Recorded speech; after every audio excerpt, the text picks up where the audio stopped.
They're not good enough to start. They're not even good enough to play. But they do talk a good game. So come join Lou and Jose from the sidelines where all the best sports discussions happen anyway. Welcome in to the Benchwarmerz podcast. Welcome into the program, everyone. I am Lou Ruggieri. That is Jose Ortiz. And this is the Benchwarmerz podcast. Wherever, whenever, and however you happen to be listening, we appreciate you taking some time out of your day to spend it with us. Hopefully, we're going to make it worth your while. And like I say most weeks, I think we're going to make it worth your while this week, too. A lot to get to in a little while. We have some NFL fix. We've our surprise teams and disappointment prediction teams for the coming season. There's some interesting Julio Jones trade talk we want to get to and kind of the ripple effects of that on the league. We have to talk NBA. Hopefully you can follow us along. We did take a week off, by the way. I'm skipping around a little bit, but we did take a week off. You can go back and listen to our old episodes on the iHeartRadio podcasting app, Amazon Podcasts. We're on Facebook, YouTube, Instagram, at the Benchwarmerz podcast, at the BW Pod on Twitter, or you can go visit the highly, highly popular thebenchwarmers.com, Benchwarmers with a Z for marketing purposes. Like I said, we took a week off. It was our birthday week. Jose and I share the same birthday, June 1st, same year, but we'll leave the year out because a lot of people think that I'm younger than I am, and I'd like that to continue. So Jose will just say a very ambiguous happy birthday to one another. Happy birthday, yes. It was also Memorial Day weekend, so it was just a perfect week to take a week off. Yeah, can I just say, and I know I don't want to get too far off topic here, but yeah, having your birthday on June 1st, I feel like every year we get trumped by Memorial Day, and it's really it's frustrating. It's really frustrating. I gotta say, it's just every year I feel like, and I've tried to convince myself in the past that people on Memorial Day are just celebrating my birthday, but unfortunately I can't lie to myself that well. So, the funny thing is, I actually look at it the other way. Like I always roll it into like a huge vacation. This time I took 3 days off of work and combined it with the extra day. The day you get off Memorial Day. Yeah. And it turned into the week of Jose.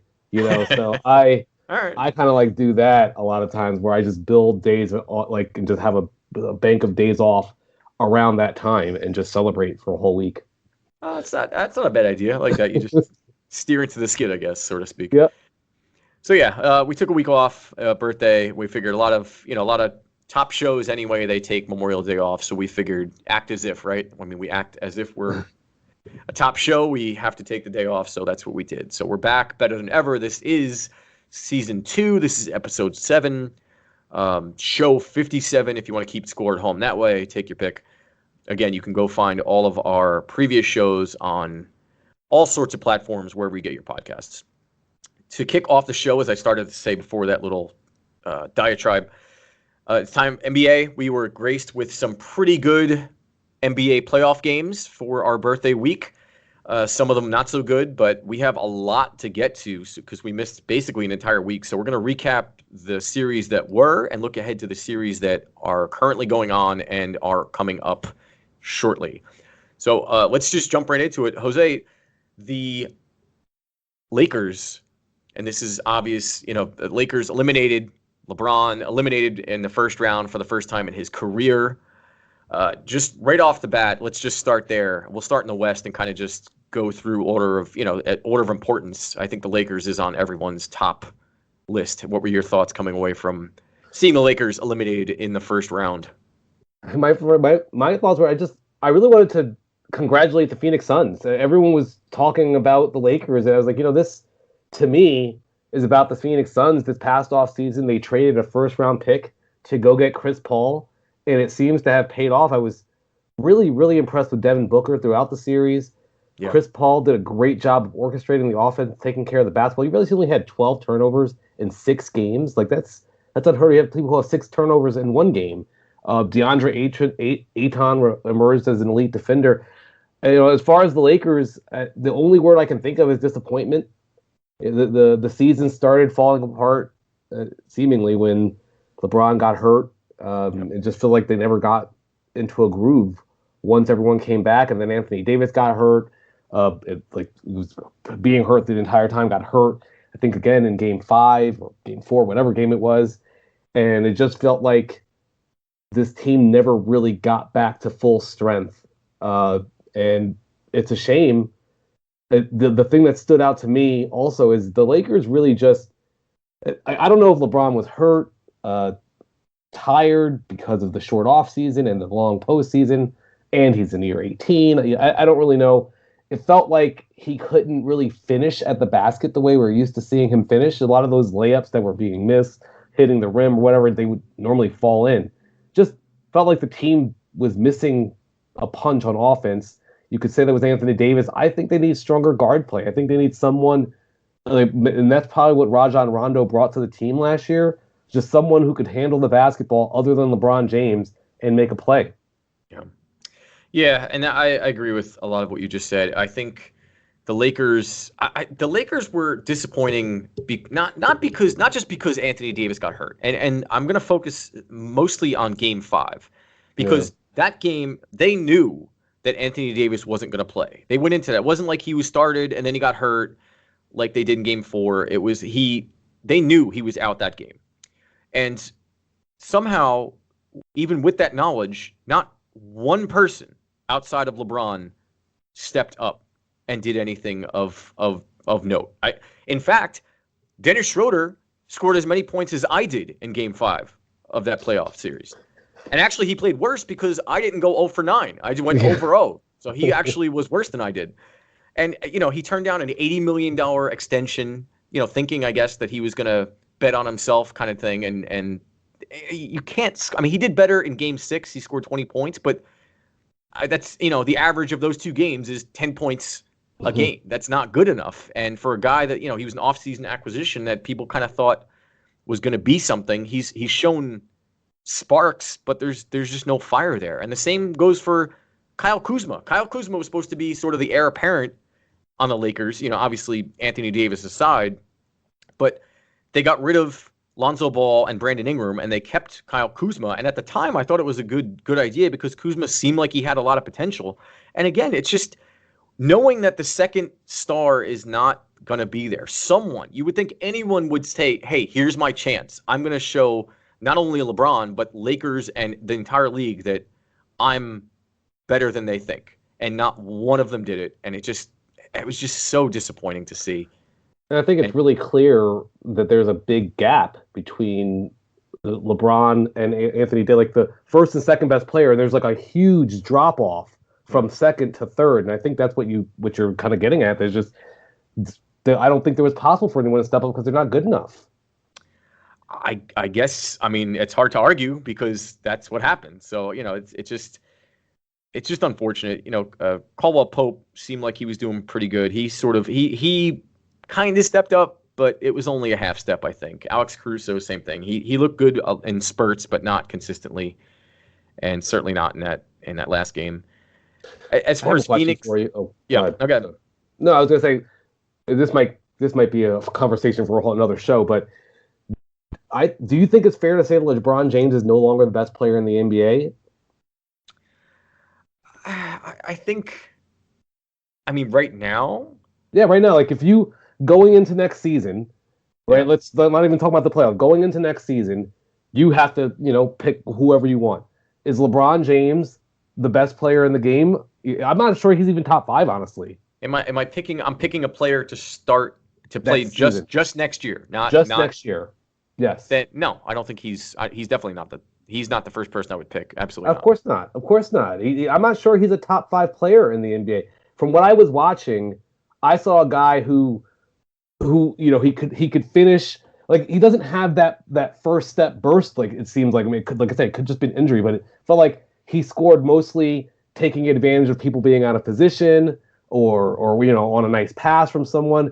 It wasn't like we saw from Devin Booker, who was just creating space and knocking down shots. Yeah. That's not what we saw. And I'm not sure, like, that might be an interesting game to see. Like, how many players would you have to pick before you got to LeBron James for next season, for 1 year? For just next year, yeah. I could think of, Kevin Durant. Yep. For sure. Luka, I would rather have. Yep. Trae Young, I'd probably rather have. Yep. Giannis, I think I would rather have. What about Kawhi Leonard? Damian Lillard, Kawhi Leonard. Yeah. Nikola Jokic probably. Jokic, yeah. Yep. He might not even be top 10. Yeah. It's kind of crazy. Wow. Yeah. That's interesting. Wow. I think Joel Embiid maybe. Yeah. That's when you start sort getting of, to that line. And Anthony Davis. I mean, they're both injury risks, so it's kind of. And then you also have Donovan Mitchell from the Jazz. It's Steph Curry, right? Like there's Steph Curry. Yep. Like there are so many players right now, at least seems like at least 10 that you would probably take over LeBron James heading into next season. And I don't think that we would have predicted that heading into this season. No, and I think, he is, I mean, what is he, 36 now? And he's played... He just finished his 18th season, so... And plus, he's played, 2 full seasons of playoff games. Yeah. So, I mean, it's hard to... you can't knock the guy. Jason Tatum I'd probably rather have. I'm just kind of going through here and seeing, but... Bradley Beal. Bradley Beal, yeah. I was just thinking that. And, I feel like Russell Westbrook is, on the cusp. Yep. Russell Westbrook, James Harden, Kyrie Irving are, they're like the... Mendoza line. It's kind of I think I'd rather have LeBron than those guys. But now we're not sure if LeBron's even a top 15 player. This is just kind of, like I said, it could just be we saw a tired, injured LeBron at the end of last year, at the end of the season. There was a shortened off season. Perhaps he didn't have time. And they played as long as anybody. Them in the Heat played longer than anybody last season. They got the shortest turnaround time, and LeBron he's still old. I mean, he takes great care of himself, but it's just, it is what it is, and I think Phoenix, the better team, won. It really did. Devin Booker is a monster. I kind of thought that it was they found the banana peel again when Chris Paul had another untimely injury in the playoffs, but they rallied, and that's commendable. You have to give it to them. They were the better team, and they proved it. And Devin Booker put on a show. I mean, he's so good. Yeah. And I don't think people really knew how good he was until we started watching him in the bubble last year, and then again this year. Yeah, I actually kind of think that they might win the Western Conference. That's my confidence on them has really risen. I think it's going to be them. My prediction is them and the Jazz to make it. Yeah, but we'll see. I mean, the Clippers looked. Well, we'll get to that in a second. Well, may as well. Yeah, I mean, the Clippers beating the Mavericks, that series. We can just move on to that. I mean, I was shocked. I'll say that. I mean, Kawhi, I was kind of bashing Kawhi a little bit this postseason because of last postseason, and I have to give it to him. He stepped up in a huge way, and he took that team on his shoulders and just offensively and defensively just did everything that needed to be done. And, Paul George played better than he did last year. I'll give him that. And as far as I feel bad for Luka. I mean, Luka he's on him. They lost Seth Curry last season. He just doesn't have a number 2 guy. Porzingis is there, Tim Hardaway Jr. is there, but it's not even close to enough. And they need I don't know who they need. They just need, I feel like if Luka went to the Knicks, they'd be a great team, or some variation, or if Giannis went to the Mavericks, or they need another giant superstar on that team to really, I think, make some waves. Yeah. Could be maybe another team we'll be talking about soon. Maybe he can team up with Damian Lillard, have a super backcourt. But for Kawhi Leonard, I mean, listen, he did exactly what he was brought to LA to do: be a top 5 type of player. Averaged 32 a game, 8 assists. He also averaged 2.3 steals and a block shot. He shot 61% from the floor, 61% from a guard. Score 45 in a must-win Game 6 when you're down 3-2. I mean, this is exactly why he's here. If you're going to get this level of play from Kawhi Leonard and you're going to get Paul George in the low to mid-20s, they're going to have a chance to go far. I mean, they're going to be really tested against Utah. It's probably a pretty bad draw if you're the Clippers. You're like, darn, why couldn't we get Denver? But, And as far as the Mavericks, and I've been saying this since last season, they just are a little bit soft, and they really struggle to impose themselves defensively. The Clippers shot nearly 50% from the floor, throughout the 7 games, and scored over 100 points in all 7 games. You also, they don't, as you point out, they don't have another guy on the floor. Porzingis is a good player. Tim Hardaway Jr., a good player, but they don't really have in the NBA right now. You kind of need 2 top 10 players on your team, to win. If you don't have 2 top 10 players, or at least 1 top 5 player and another guy who on a good night could be a top 10 player, if you don't have that, you're not really going to do well in the NBA, in the current NBA landscape. And I don't know what they do to go forward. Yeah, it's. I mean, the West is tough. It's Luka and Damian Lillard feel like they're in kind of the same space to me, where they're just kind of on this island by themselves. Damian Lillard, just for a second, I've been on the Free Bradley Beal campaign for a year and a half now, but I free Damian Lillard. He's the next, because I think the Blazers have hit their ceiling, and they're going to keep hitting their head on this same ceiling. They couldn't beat a Nuggets team without a starting backcourt. I mean, that's crazy. And Damian Lillard in Game 5, I will say this officially, and I've been thinking about this pretty much since this season started. There was, I don't know if you remember this, but maybe a couple years ago, I remember I didn't know enough about Damian Lillard, and I think we were talking about him, and I was like, oh, I'm not sure if he's that good. And you said, you flat out, you said, I think Damian Lillard's a superstar. And after you said that, I remember going to find him more and watching his games and seeking him out. And I have never said anything more wrong in my life. After that Game 5, Damian Lillard is officially my favorite player in the NBA. It's hands down, double overtime, 55 points in the loss. And just at the end of that game, when he gets the ball, I think they had 8 or 9 seconds left, and they were down 3. And he just tells everyone, get out of my way, and crushes a 3-pointer just with ice in his veins. I was like, wow. I've audibly out loud, it's the first time in as long as I can remember that I said, probably since Kawhi hit that buzzer beater against the Sixers last 2 years ago. Oh, man, yeah, 2 years ago. I said out loud, oh my God, that was unbelievable. He kind of reminds me of he's a modern day Allen Iverson. I mean, did I say that to you? Because I said that out loud to somebody probably 2 weeks ago. Yeah, I mean, that's who he is. Yes. Yep. He might, and probably actually a better player, honestly. But I mean, Allen Iverson's great, but I think Damian Lillard might be better. But yeah, I mean, that was another tough one. To lose that series, I mean, I want to give credit to the Nuggets. They had all the excuses, right? We don't have our starting backcourt. Damian Lillard is a monster. It was all built in, and they still found the way to win. And so you got to give him credit, and Jokic reminding us that why he's probably going to win the MVP this season. But yeah, 4 times the last 5 years they've been eliminated in the first round of the playoffs.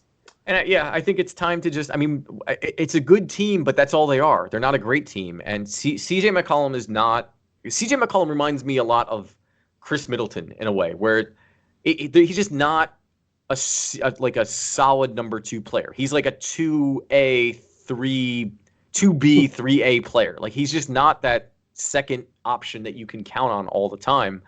And you have a 90-year-old Carmelo Anthony who's been playing well, but he can't be your third scoring option. He should be coming off the bench and giving you 15, 20 points. And he's not. It's like he's starting and he's 100 years old. It feels like that team needs to just be overhauled completely. And this is why people get upset when players leave their team to go to another winning situation. How long does Damian Lillard have to stay there? Yeah. How many times does he have to be one of the best players in the NBA and get eliminated in the first round? Be the next Kevin Garnett. And the fact of the matter is, as much as it would be great for him to stay there and wait for players to join him, it's much easier for him to just go find a team that has a free agent, a spot. Hey, I'm going to join the Lakers. Hey, I'm going to join the Mavericks, the Heat, or whomever. Heat. Yeah, I'm going to join the Miami Heat. I'm going to join a team that has pieces in place, an organization that has that knows how to win, a coach that knows Celtics. Yeah, I'm getting the Celtics. Yeah, I mean it's especially because I know that they're talking about trading Kemba Walker. Yeah. So I mean, it'd be a nice little upgrade. Yeah. And then, the last Western Conference, Utah beating Memphis, I feel like that was just kind of a foregone conclusion. I don't think anybody thought that. Memphis, it's a cool story. It's a successful season for them, but Utah, obviously, just a much, much better team. Yep. And so in the East, I mean, we'll just kind of run through these. The Knicks being eliminated, I think the Knicks, there's a lot of people that were upset when the Knicks lost to Atlanta, but the Knicks, I think, they're a bunch of B to B plus players, and they're missing a guy like Damian Lillard. Like, they need that number one go-to slam dunk, no pun intended, player who they can count on. And I think Randall, while he had a good season, he kind of was exposed a little bit in the playoffs, and they just it was Derrick Rose can't be your number one scoring option unless you go and time warp back 12 years. It just isn't. He's a good role player, and I commend him for the story that he's been able to write thus far with his Renaissance career and kind of fitting in and finding a new game compared to what he was when he came into the league. But Atlanta's a better team. Yeah, and then the Knicks are missing Trae Young. That's who they're missing, right? They're missing, like you said, they're missing that number one type player. Yep. And everything you said about the Knicks roster is absolutely correct. No need to rehash it. Derrick Rose belongs as a sixth man, just like we were talking about with Carmelo Anthony. That's who he is. It's hard, and I think we're seeing with the Brooklyn Nets and having how much success they're having against Milwaukee.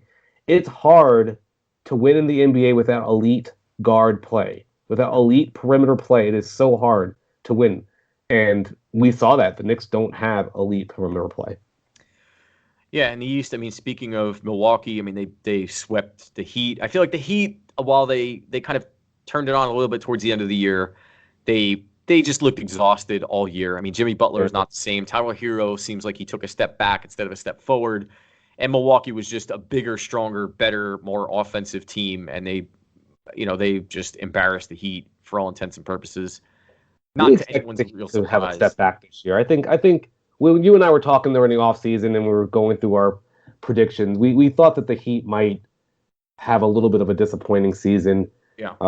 This is probably a little bit more disappointing than we would have expected. They got off to a bad start and just never really recovered, it seemed. And then when they made the trade for Oladipo, that was supposed to be kind of put them over the top, but then Oladipo, as he does, got hurt again, and then that kind of went out the window. So we'll see what they can do. They felt a little Cinderella story last year, kind of, and while it was a good story last year, I think, they kind of came back to earth a little bit this year. And speaking of disappointing, the Boston Celtics losing 4-1 to Brooklyn Nets. I mean, that's a tough draw in the first round, and Boston obviously without Jaylen Brown and Kemba for a period of time. I mean, Jason Tatum's great, but he's not great enough to beat Kyrie, James Harden, and Kevin Durant. So no surprise there. Yeah, that's probably my worst pick of in a long time. I had them going to the finals, and obviously that's way off. So yeah, really disappointing season. And I just want to really quickly.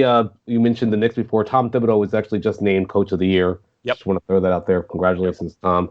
And then now the Celtics are kind of overhauling.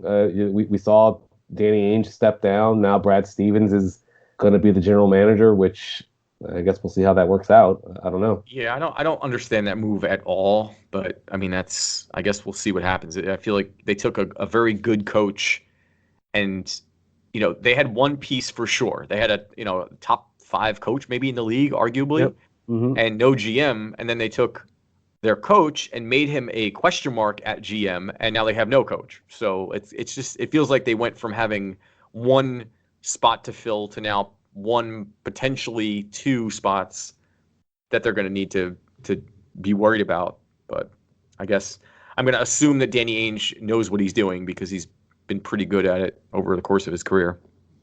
Absolutely. Yeah. I mean, honestly, I feel like it's kind of a knee-jerk reaction. Like, he's been very, very good at making deals. Maybe they haven't turned into championships in recent years, but I don't think you can really fault his process.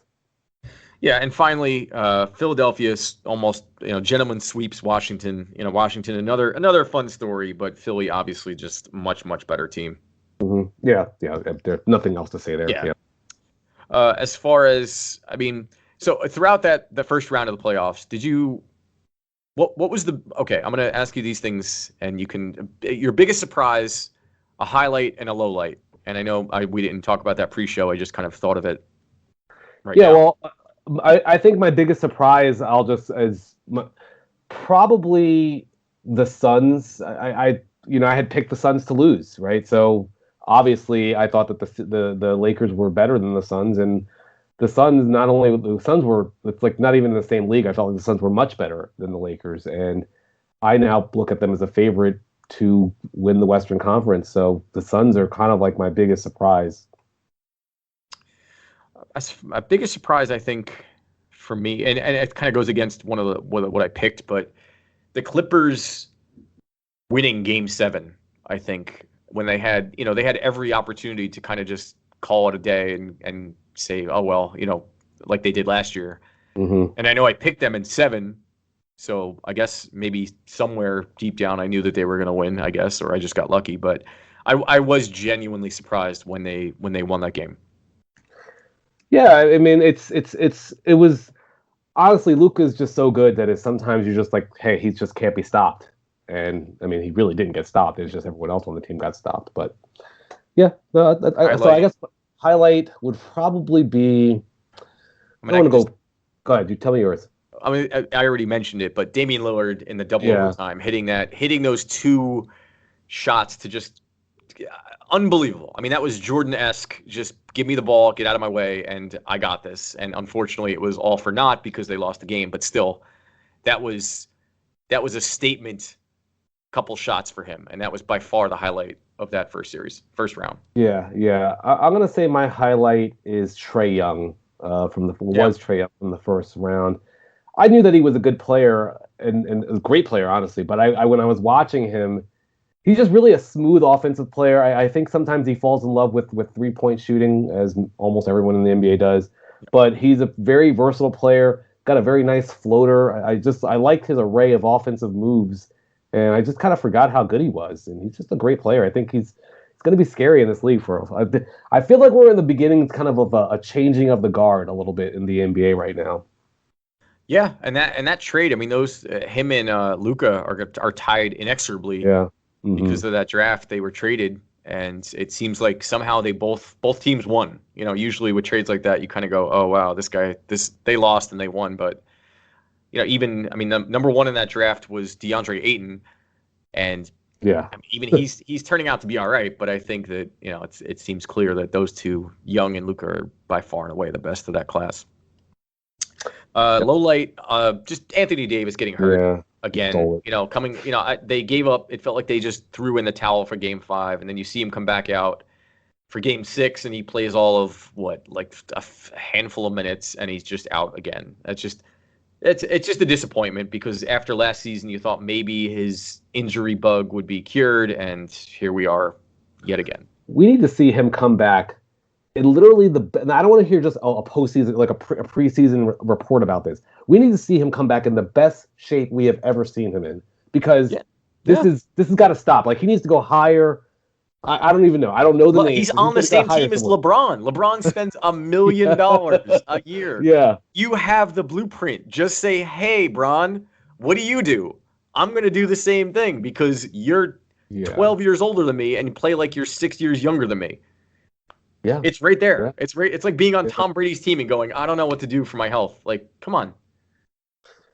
Yeah, it's interesting. I'm gonna say that my low light is actually LeBron James. I was gonna pick like the whole Knicks team, but like honestly, I feel like it was a successful season for the Knicks, so I don't want to hate on them. I'm gonna pick LeBron, and solely because I'm a big LeBron fan, and that's probably what it is. Like I was expecting just more of like a Luka type performance. I was expecting a better performance from LeBron this series. I don't want to, maybe he wasn't healthy or not, but I don't know.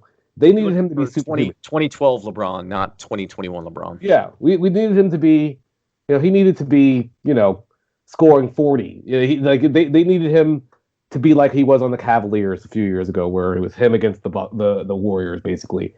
They needed 40 points. They needed what they got from Devin Booker. Well, what the Suns got from Devin Booker. Yeah. I was a little disappointed in what I saw from LeBron throughout the series.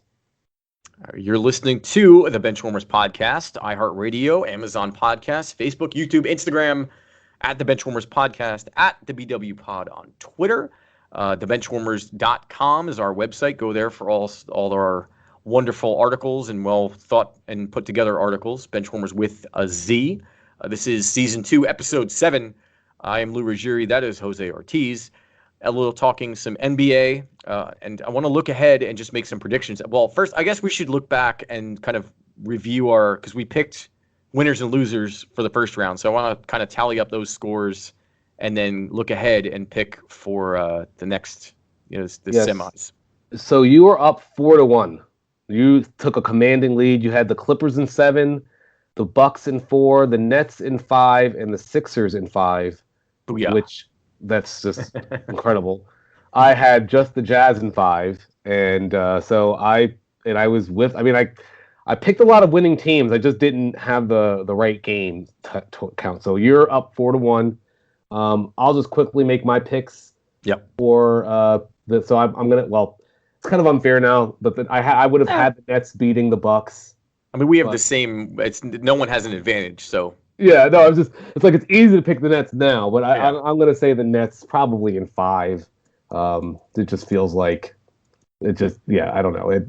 I don't know what they're gonna do. It's just gonna be a tough out to beat the Nets, especially now down 2-0. They're gonna get back home, but we'll see. So I'm gonna say the Bucks in the Nets in 5. Give me the Suns in 6. Okay. Sixers in 7, and the Jazz in 6. All right. I'm gonna agree with you. Milwaukee, I think, they have to win one game. I think after we just got done watching them get I don't even know what the word, lambasted. Destroyed. Just annihilated by the Nets by almost 50 points. So I think Milwaukee will come back and start raining threes, and I think they'll get one. So yeah, I'm gonna agree with you there and say Brooklyn in 5. I'm gonna go Atlanta. I think Atlanta might be the Cinderella team to make it to the next round, because Philly, I mean, Embiid played well, but he's also playing on a torn meniscus, and that is just can't be comfortable. Yeah, I mean, I know he did well in the first game, and they're up 1-0. Or no, I'm sorry, they lost, but he played, and he played well. But I'm gonna say Atlanta in 6. Hawks in 6. I've got the Sixers in 7. You've got the Hawks in 6. Okay. Yeah. In the West, I'm gonna say Phoenix in 5. Okay. I think Phoenix is I think after that validating win over albeit an injured Lakers team, they're now playing an injured Denver team who I don't think. I mean, I guess as a team they might be better than the Lakers, but overall, I think it's questionable. So I think Phoenix is going to just continue to roll and smash Denver in 5 games. And now I know I said earlier that I think Utah is going to be in the finals with Phoenix, but I forgot that Utah is playing the Clippers.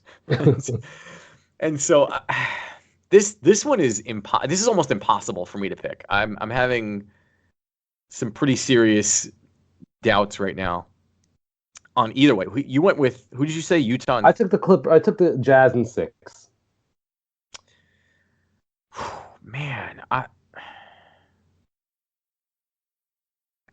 Man, this is because the question is Kawhi going to keep doing what he's been doing again when he did it against the Mavericks? And is Utah? I mean, Utah, I feel like kind of had a little cupcake of a matchup against Memphis. Yep. So I don't know if they've been really challenged. I'm probably going to regret doing this. Give me the Clippers in 7. All right. Well, listen, you got the Clippers in 7 last time, so I need to get 3 of these right. So yeah, I still, it's hard for me to pick against the Jazz because I thought that they were going to be, but I didn't think the Clippers were going to make it out of that first round. So now that they did, maybe they might get some momentum. So we'll see. That's going to be interesting. But all right, we had to take a break. And that's our NBA talk. Whereas I think as we speak, Denver and Phoenix are actually playing a competitive game, unlike the Nets and Bucks from earlier today. So we'll keep an eye on that game, and then when we come back, we're going to talk some NFL because we have to get our weekly NFL fix. There's not a whole lot going on, but we have enough to talk about to make it interesting. So stick around. We'll come back with that and more after this. This is the Benchwarmers Podcast. Thanks for listening to the Benchwarmers Podcast. Follow along with us on the Benchwarmers Podcast on Facebook and Instagram. And don't forget to review us on iTunes, Google Play, or wherever you get your podcasts. If you're sick with COVID-19 or think you might have it, take steps to help protect other people from getting sick. Stay home except to get medical care. Call the doctor before visiting. Separate yourself from others who live with you. Wear a cloth face covering to protect others. Cover your coughs and sneezes with a tissue and clean your hands right away. Avoid sharing items with other people in your home. This includes things like towels and bedding. Be sure dishes are washed in hot water or the dishwasher before anyone else uses them. Stay aware of how you feel. If you start to have difficulty breathing or if you're worried about your health, call your doctor. For more tips, visit cdc.gov. Welcome back to the Benchwarmers podcast, where being all talk is actually a good thing. Now, back to the action. Or talk, I guess.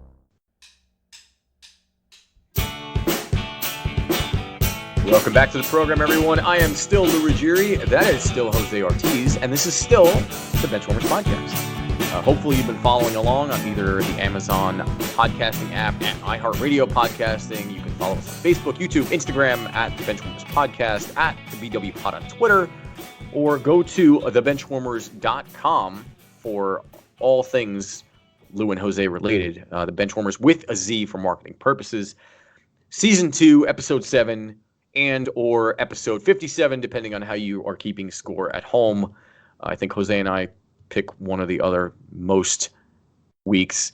We talked all NBA in the first hour, the first segment of this hour anyway, I should say. It's NBA playoffs, so obviously that's the most important thing in sports right now, as far as we're concerned anyway. And looked ahead to the conference semifinals and kind of made our picks, and we'll see how those play out. But now it's time for our NFL fix. We need NFL in our lives, and so we've found a way to shoehorn the NFL into every week of every show of every year because it's just fun to talk about.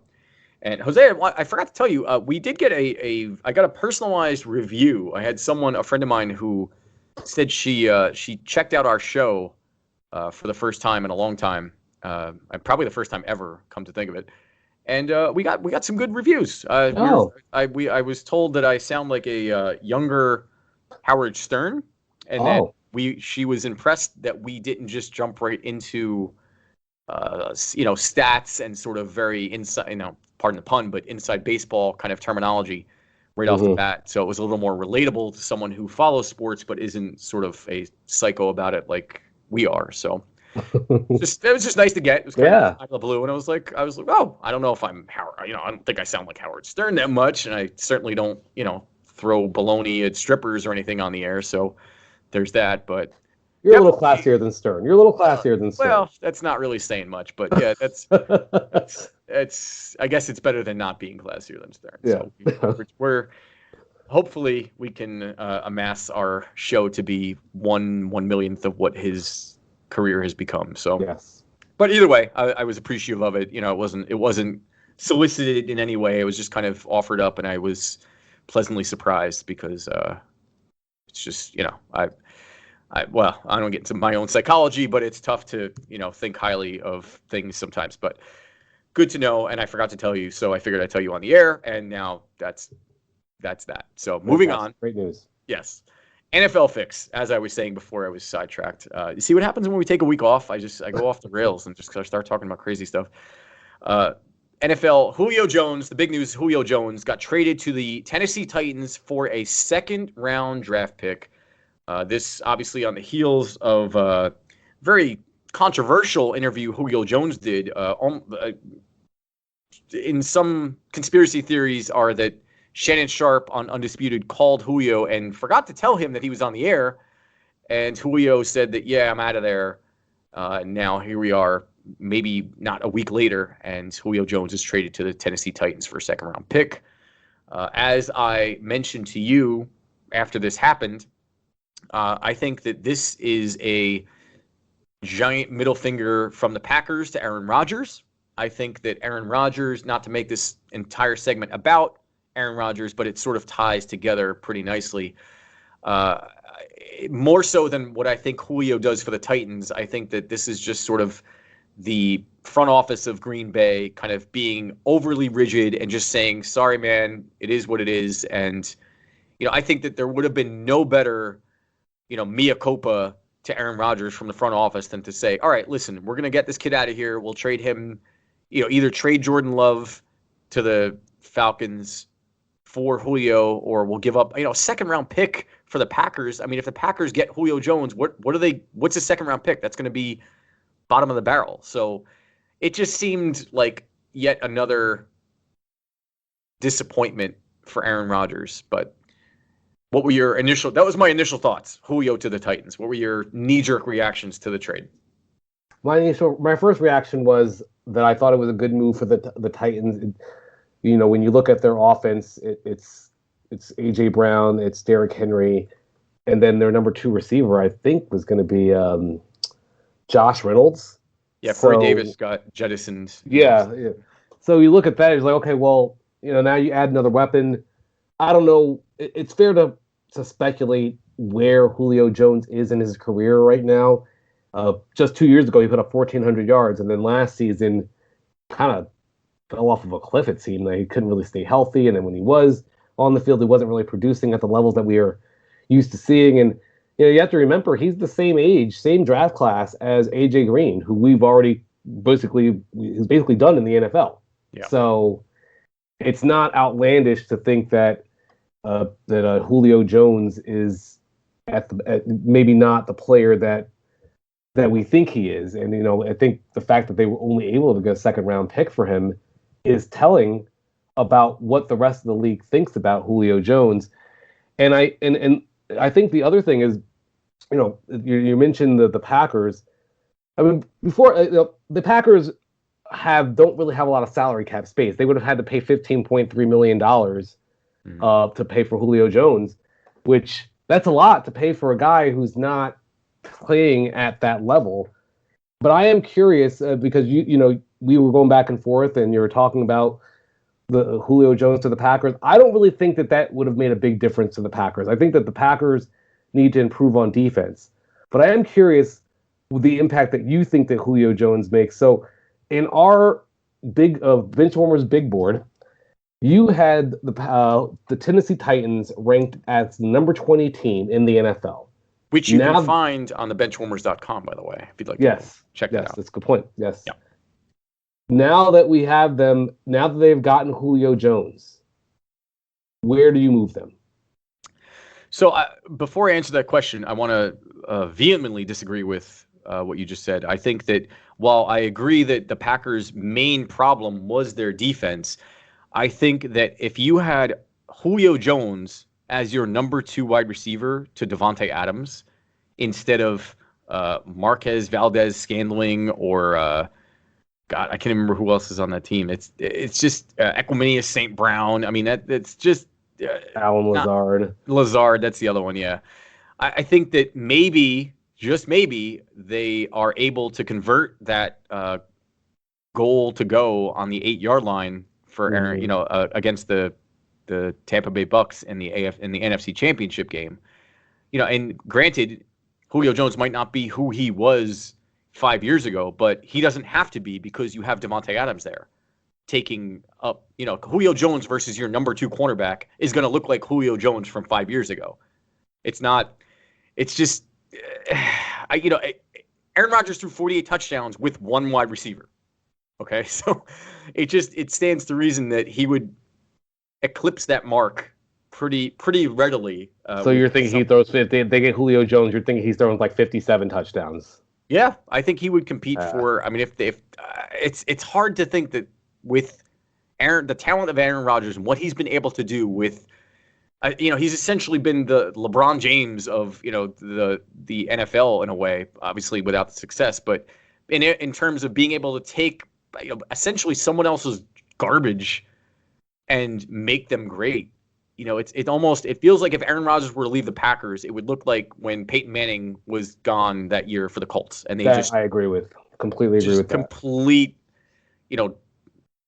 dog poop pile. So I think to get back to your question, I had the Titans ranked 20th in our big board on my own personal list. With the addition of Julio Jones, I think. This I've been going back and forth because we talked about this pre-show, and I've been kind of looking at my list for the last hour or so.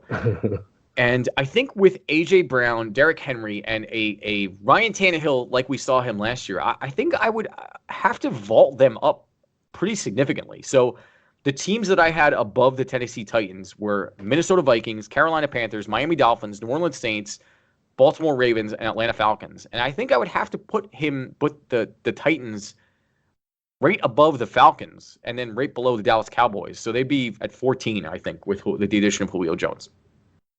And that is a pretty significant jump. I had the Titans, I think, ranked at a number 11. Yeah. And I kind of would leave them right around that area. I just don't really look at, or I have them at 12. I'm sorry.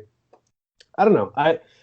Julio Jones is a nice player. I'm not sure what we saw last year. Was that just injury or was that age? Because players in the NFL just fall off cliffs. 1 year they're really good, and then the next year they just can barely stay on the Odell field. Beckham, yeah. Yeah, Odell Beckham Jr. And then the other thing is like there's a history of teams making trades and moves for wide receivers and it not always paying out. And then we did see Stephon Diggs pay off big in the Bills last year. Yep. The Cardinals went out and got DeAndre Hopkins last year and they finished 8-8. The Browns went out and traded for Odell Beckham Jr. a few years ago. And that hasn't really worked out that well. I don't know. To me, adding Julio Jones to the Packers is like, and I think I sent this to you, is like giving a person who has $10 billion $1 million. And it's like, yeah, okay, you have an extra $1 million, but that's not really changing anything. Yeah, I mean, as far as the Titans go, because I'm looking at your list here, and you had above the Titans, you had the Ravens, the Steelers, the Cardinals, and the Seahawks, and then you had, the top tier, the 49ers at 7. Now, I think it just from a strategic standpoint, you look at a team like the Titans, and they already have A.J. Brown, who is a budding superstar, I think. I mean, he's big, he's strong, he's fast, he's got good hands, he's tough. And you have, this running game with this massive tank behind you in Derrick Henry. So now you've had these 8-man boxes for a while, and then it started to open up a little bit. We saw what Ryan Tannehill was able to do with play action just with A.J. Green and, and Corey Davis, I guess you could say, last season. So now you have a guy who is, he's still a threat. I mean, even if he's not as fast as he was, he's still a deep threat. He's still a threat over the middle. I mean, he's still a big, strong, fast wide receiver, bookended by another big, strong, fast wide receiver. So I think that it's almost like a pick your poison in a way where this is what the Ravens should have done, I think, because they were a very similar kind of style of play where, I mean, it was different in the sense that obviously Lamar Jackson ran more than Ryan Tannehill, but sort of the run game set up the pass game. And I think the Titans should probably be moved up. I'd probably put them above the Cardinals at this point on your list. Yeah, I mean, I'm looking at my list now too. And I don't know. I like the moves that the Cardinals basically added. They added A.J. Green. So I mean, who's not really. But I don't know. The move is not really it's not really a needle mover for me because also the Titans aren't really going to throw the ball that prolifically. Like this is just, I don't know. We'll see. I could definitely be wrong. I would not be surprised if next year we see Julio Jones, 1,200 yards, 10 touchdowns, back to the guy that we're used to seeing. But I wonder if the Falcons were just getting out while they could. Ryan Tannehill. So two questions. Ryan Tannehill over under 30 touchdowns. That's a really good one. I'm going to say under. And I'll say I probably should have looked up what he had last season to give you something to discuss. I mean, they were 11-5 last season. I think he had 27 touchdowns last year. I just off the top of my head, just kind of guessing. Pretty sure. Yeah. Type it so in the other question I have while we're looking that up is who has 33 touchdowns, 7 interceptions. Okay. That's a great season. Great season. So over under. Yeah, that's still knowing that I'll probably say over. Yeah, I'd go over too. Yeah. And then who has more touchdowns next season? Ryan Tannehill or Matt Ryan. Oh. Yeah. I'm going to say Matt Ryan because I think they're going to be a bad team playing from behind a lot. I'm going to agree. I think Derrick Henry vultures a few touchdowns that Matt Ryan will not have that problem. Yep. But, yeah, just curious. Okay. So, all right. I mean, and the Falcons. Something to watch. To watch. The Falcons might be a surprise team. And speaking of surprise teams, we did have one last thing to get to. Kind of just a fun little look ahead, make your own picks at home. But we decided two surprise teams and two good surprise teams and two bad surprise teams, or disappointments, as it were. So who are your two good surprise teams and who are your two disappointing teams that looking ahead, or your predictions, I should say? Yeah, I'll just give you the quick rundown on them since I know we're running low on time. Surprise team in the NFC, Washington football team. I thought they were a decent team last year with Dwayne Haskins, Alex Smith, and company at quarterback. They were 7-9. They were last season. Decent team, right? And it's not bad. It's not great. It's a good, average team. Ryan Fitzpatrick is probably an upgrade, or at least will provide a little bit more consistency at the position. I think it'll help to kind of open up the offense a little bit more. And the defense, we already know the defense is solid. So I'm just, they have Terry McLaurin at wide receiver. They have Antonio Gibson in the backfield. I could see them winning 10 games or more and challenging for the division. My surprise in the AFC is Cincinnati Bengals. I don't think they're going to, challenge for the Super Bowl or anything, but Joe Burrow is going to be healthy. Joe Mixon's healthy. They have T. Higgins, Jamar Chase. They have a chance to have an elite offense. Things have to play out on the offensive line, but I would not be surprised if they challenge for a wild card spot. Yeah. No, I think those are good. I think the one thing I would disagree with is the last word I would ever use to describe Ryan Fitzpatrick is consistent. Well, he is consistently when you're going on from Dwayne Haskins. I think he's going to be more productive offensively. But yeah, I don't think he's necessarily terribly consistent. But I guess compared to Dwayne Haskins, you're more consistent than he is. So yeah, I said more consistency at the position. Just a little bit more. Alex Smith. I think Alex Smith to me was he was more the starter than Dwayne Haskins was. But fair. All right. So my two surprise teams in the NFC are, my two surprise teams in the AFC and NFC. So my NFC team is the Chicago Bears. Ooh. And I think that Justin Fields, I think, is going to be the missing link. He showed me something in that playoff game against Clemson, and he rallied and he took his hits and he went out there and did something. And the Bears already had a great defense. They just were hampered by kind of this stagnant offense, and I think a lot of it had to do with Mitch Trubisky. And I think Matt Nagy, now that he has someone who is mobile and accurate, I just think that they're going to put it together this year and be a little bit better than the 8-8 season they had last year. Yeah, I agree with that. I'll let you go to your other one, but yeah, I agree with that, and I'll chime in afterwards. I was going to pick the 49ers, but I feel like that's sort of cheating because they were so decimated by injury that it's impossible for them not to do better than 6-10. But they were the honorable mention. The AFC team, and I don't know if this is cheating or not, but I chose the Chargers in the AFC. I think we disagree on that a little bit, but I think that the Chargers, they were 7-9 last year. They just kept finding the banana peel everywhere, and I think Justin Herbert is the real deal. And I think that team with a new coach and another year under his belt, and not just having 2 minutes to realize that he's going to start playing in the NFL like he did last season, I think that they're really going to take a step up and beat that 7-9 record pretty handily in that division. So the Chargers are cheating because that's the easy pick. I'm just messing with you though. No, I agree with it. I was looking at them and I was like, I just feel like it's how could they not be better? Like, how on earth is it possible for them not to improve this offseason? Is a thing, but yeah, but they're going to get Derwin James back on defense. For Joey Bosa, and then he'll get injured. Yeah, Joey Bosa's coming back healthy. They invested in the offensive line when in the draft. They've basically done everything correct. So we'll see. Derwin James is turning into the modern day Bob Sanders, I think. Yeah. Yeah. Just an unbelievably talented safety, but can't stay on the field to save his life. And when he does, they're just a dramatically different team.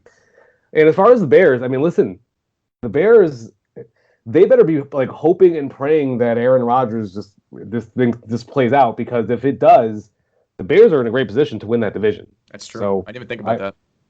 I think it's absolutely. I mean, no offense to Mitch Trubisky or anything, but like obviously Justin Fields is as an upgrade over that. And probably an upgrade over Andy Dalton, honestly. So yeah, your disappointing teams. Yes, my disappointing teams in the NFC. I'm taking the New Orleans Saints. All right. I think this one's just pretty easy. You don't really move on from Drew Brees and not get worse. He wasn't Hall of Fame level Drew Brees last year, but he was still better than average. Taysom Hill and Jameis Winston are clear downgrades in my opinion. I think we can expect this team to fall back to the pack a little bit, not win 12 games like they did last year. And in the AFC, I just don't like the Ravens. I feel like they were exposed a bit last year. They managed to get into the playoffs and get some wins, but I don't really think they did a good job of improving themselves. And I know that people have you have talked about the weapons that they've surrounded Lamar Jackson with. I'm convinced that Lamar Jackson is not a talented downfield thrower, and teams will just dare him to throw the ball downfield against them, and he's going to struggle to do so. And I see them taking another step back this season.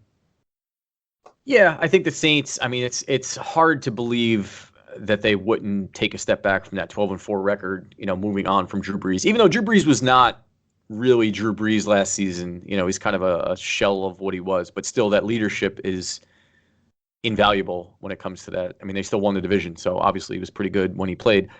So I do agree there. I'd be shocked if they even come close to 12-4 again, even though they do have a pretty talented roster minus the quarterback position. The Ravens, I couldn't agree more. I agree with you. I think we talked a lot about this last season. The Ravens they feel like a one-trick pony. They remind me of they're like the Milwaukee Bucks of the NFL, where it's just they have one talented guy and then just kind of a mishmash of supporting characters that sometimes show up and sometimes don't. And if Lamar Jackson is not running the ball, it feels like the Ravens don't know what else to do. Yeah, it's not going to win that way. Yeah, and I think teams are just like, you know what, we're gonna make our tackles. We're not gonna let anyone. We're not gonna give up any big plays, and we're gonna force them to go down the field and march down the field on us. And they struggled to do that last year. I think that there's some expectation around the league that Lamar Jackson may take a step forward this year, where they did draft another wide receiver in the first round in Rashad Bateman. I saw a quarterback that was consistently missing wide receivers on the outside and down the field. And I don't think that's not the receiver's fault. That's Lamar Jackson's fault. Yeah. And my disappointment predictions in the NFC, and I don't have a lot of justification for this one, but I think the Minnesota Vikings are going to take a step back. And I don't have a great reasoning as to why. They were 7-9 last year. So, I mean, they weren't that great to begin with, but they were 4-2 in division, which I don't think that they're going to be able to repeat quite as easily unless they play the Lions 4 times. But Kirk Cousins had a good season last year, but I don't think that it's going to be repeatable. Mike Zimmer, I feel like, is kind of on the hot seat a little bit. He's a defensive coach. They do have a good wide receiving core. Justin Jefferson's amazing. Adam Thielen obviously might have the best hands in the league, but it just doesn't feel. They just don't feel like they're going to be that competitive. And I don't have a good rationale as to why, but it's just a feeling. In the AFC, the Steelers, I'm going Steelers. They were 12-4 last year, and I do not think that they come close to that. I think Ben should have just retired after last season. He wants to come back for one more go around. And, the Browns, I feel like the Browns are the team in that division to beat. I agree with what you said earlier. I think the Bengals are much better. And I think the Ravens, while I don't think they're going to be as good as they were, are still going to give the Pittsburgh Steelers a fight. And, unless Najee Harris really is something special, if they don't have a running game, the Steelers are the same thing. They're one-dimensional, and you can't win if you're a one-dimensional team in the NFL. I definitely agree with the Steelers. That was a team I was looking at, actually, and I just decided to pick the Ravens. It was kind of between the Ravens and the Steelers. It's a great call. almost no way that they have the same type of season that they had last year. They're not going 11-0 again. Yeah, I promise you that. It's probably what we saw in the second half of the year is probably closer to the reality than what we saw in the first half of the year. Yep. As far as the Vikings, I think it's not a bad pick. I actually like the Vikings a little bit this year. I'm assuming Danielle Hunter is going to come back healthy, and that there won't be such a dumpster fire on defense because their offense is not bad. You know, they've got Dalvin Cook, they've got Justin Jefferson. You already named it. They have a decent offense. Their defense was just so bad last year. So I'm not sure that I'm on board with them being a disappointment. That would be an area where we might disagree a little bit. I'm not mad about it. Like I said, it's just a hunch. I don't really have I don't have a great rationale because their offense could be something special, but I think it's just Kirk Cousins. I think that he just has I think he hit his ceiling last season, and I don't think he's going to be able to repeat that even with the talent around him. But okay, it's rare, but I've been wrong before, so we'll see. But all right, that's going to do it. This has been the Benchwarmers Podcast, Season 2, Episode 7. You can go back and listen to all of our first season and up until now, Season 2, again, iHeartRadio podcasting, Amazon Podcasts, or wherever you get your podcasts. We're there. Facebook, YouTube, Instagram, at the Benchwarmers Podcast, at the BW Pod on Twitter. Also, it should be noted, we are exploring advertising options for companies. So if you're interested, by all means, hit us up. We have an email address, thebenchwarmerspodcast@yahoo.com, Benchwarmers with a Z. So we're getting into a little bit, expanding our reach a little bit, and with our continually building listenership base, we might be able to do this a little more often with some proper funding, and that's where the advertising comes in. So stay tuned for that. You can go to thebenchwarmers.com for all news, notes, and updates for all things sports and all things Lou and Jose, in case you're interested. So Benchwarmers with a Z, go check it out, benchwarmers.com. Great website. So that's going to do it. For Jose Ortiz, I am Lou Ruggieri, and we'll see you next time. Bye-bye.